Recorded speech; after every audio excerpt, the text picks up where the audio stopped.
Hello, bachcho. Let's read the given question. The question says a coil and a bulb are connected in series with a 12-volt direct current source. A soft iron core is now inserted in the coil. Then, option 1, the intensity of the bulb remains the same. Option 2, the intensity of the bulb decreases. Option 3, the intensity of bulb increases. Option 4, nothing can be said.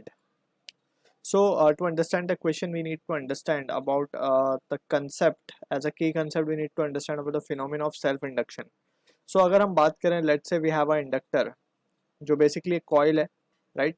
अब इस coil के अंदर अगर हम एक current को भेज दें which is variable in nature, right. So we know के inductor having self inductance value L अगर हम माने, सो वी कैन सी कि ये इंडक्टर क्या करेगा, इट विल इंड्यूस करंट। अब ये इंड्यूस करंट का direction will be such that it will oppose this varying nature of current. ये वेरिंग नेचर का करंट है, राइट। अगर ये करंट बढ़ रहा होगा इसके अंदर, so it will try to oppose this, and ये खुद एक बैटरी सोर्स की तरह बिहेव करेगा और ये खुद एक induce current in the opposite direction it will flow, right. So this is what the function of inductor is.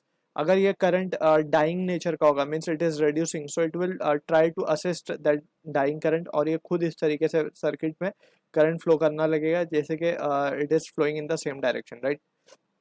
So this is how the working of coil और we can say inductor is. अब अगर हम बात करें इस coil के अंदर, अगर हम एक लेट्स से कोई आयरन कोर अगर हम इंसर्ट करते हैं, so in that situation magnetic field बढ़ जाएगी, मैग्नेटिक फील्ड बढ़ जाएगी। So on inserting of iron core basically insertion, so ये चीज़ हमें याद रखनी है। और अगर मैग्नेटिक फील्ड बढ़ रही है, तो मैग्नेटिक फील्ड बढ़ रही है दैट मीन मैग्नेटिक फ्लक्स बढ़ रहा है, एंड अगर फ्लक्स बढ़ रहा है तो इंड्यूस ईएमएफ आएगा। If flux is changing, because Faraday's law से हमें पता है कि change in magnetic flux is what, change in magnetic flux will lead to induced EMF. So E is d phi by dt. So this is what the phenomena we need to remember for this question. अब यही phenomena है self induction का basically, कि वो खुद के अंदर ही induce current induce करता है to oppose the varying nature of current. So अगर हम मान ले कि हमारे पास एक कॉइल है और ये कॉइल एक बल्ब से कनेक्टेड है, बल्ब को बेसिकली हम लेट्स से चलो एक बल्ब ही दिखा देते हैं, which is actually a resistance and it has been connected to a DC supply. So अब यहाँ पे क्या होगा, initially the current will start growing, right, and ये continuously opposition दे ही रहा होगा, ठीक। अब यहाँ पे एक मैक्सिमम वैल्यू के बाद करंट कांस्टेंट हो जाएगा and this inductor will no more be into functionable, ऐसा हम कह सकते हैं, क्योंकि करंट मैक्सिमम ग्रो हो गया मीन्स कांस्टेंट हो गया, और अगर कांस्टेंट हो गया तो इंडक्टर का कोई फंक्शन रह नहीं जाता उसमें, राइट। अब हमने क्या किया है, इनिशियल कंडीशन पे हमसे बोला गया है कि हमने एक कॉइल को इंसर्ट कर दिया इसके अंदर।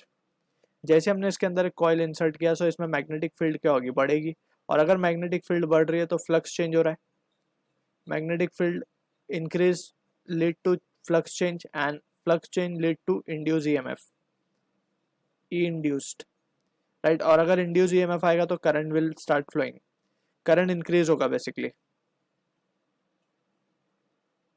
तो हम लिख देते हैं यहाँ पे करंट विल इंक्रीज, और अगर करंट इंक्रीज होगा सो ये अपोज करेगा उस इंक्रीज को, right. And in that situation we can see के it will oppose the current, oppose inductor क्या करेगा, अपोज द इंक्रीजिंग करंट, और we can say the growing current.